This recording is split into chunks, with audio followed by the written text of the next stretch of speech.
नागपुर के शिक्षण उपसंचालक कार्यालय के बाहर आज विदर्भ माध्यमिक शिक्षण संगठन ने तीव्र आंदोलन किया। संगठन ने आरोप लगाया है कि छात्र शालार्थ आईडी घोटाले, पवित्र पोर्टल नियुक्तियों में विलंब तथा वैध नियुक्त शिक्षकों व शिक्षेतर कर्मचारियों को आईडी न मिलने से उनकी वेतन प्रस्ताव फंसे हुए हैं।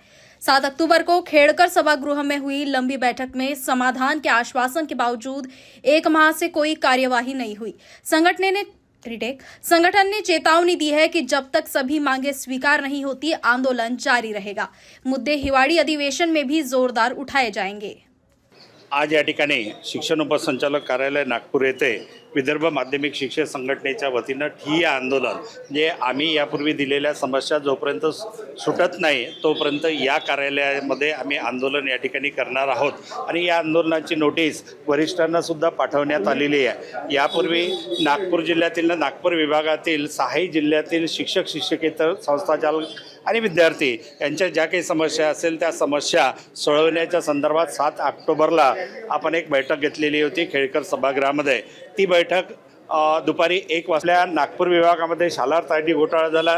त्या शालार्थ आयडी घोटाळ्याची चौकशी आणि नंतर त्या अनुषंगाने सभागृहात विचारलेला प्रश्न, माझ्या प्रश्नावर महाराष्ट्र शासनाने नियुक्त केलेली SIT त्याची चौकशी होते आहे। पण मार्च महिन्यापासून या कार्यालयामध्ये एक ग्रहण लागल्यासारखं झालेलं आहे। या 6 जिल्ह्यातील अनेक शिक्षकांच्या, संस्थाचालकांच्या, मुख्याध्यापकांच्या समस्या पेंडिंग आहे। त्यामध्ये ज्या नियुक्त्या झालेल्या आहेत त्या नियुक्त्यामध्ये अनुकंपा असेल किंवा मायनॉरिटीच्या शाळा असतील का शिक्षकेतर कर्मचारी नियुक्त्या असेल, शासन स्तरावरून किंवा तुमच्या स्तरावरून परवानगी देऊन नियुक्त्या झालेल्या आहे, परंतु त्या नियुक्तीच्या अजूनही शालार्थ आयडी दिले नाही। 4 महिन्यापासून त्यांचे पेमेंट प्रलंबित आहे।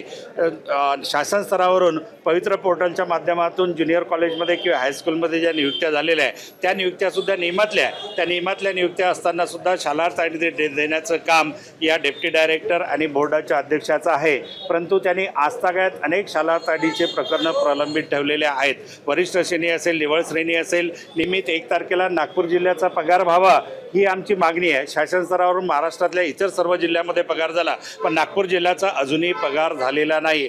अशा प्रकारे एक कर्तव्य बजावत असताना या अधिकाऱ्यांकडून हलगर्जीपणा होत आहे। यांना वठणीवर आणणं ही काळाची गरज आहे। निश्चितच या हिवाळी अधिवेशनामध्ये 1-2 अधिकाऱ्याला निलंबित केल्याशिवाय विदर्भ माध्यमिक शिक्षक संघटनेचा प्रतिनिधी म्हणून मी सज्ज बसणार नाही, याची मी आपणास ग्वाही देतो।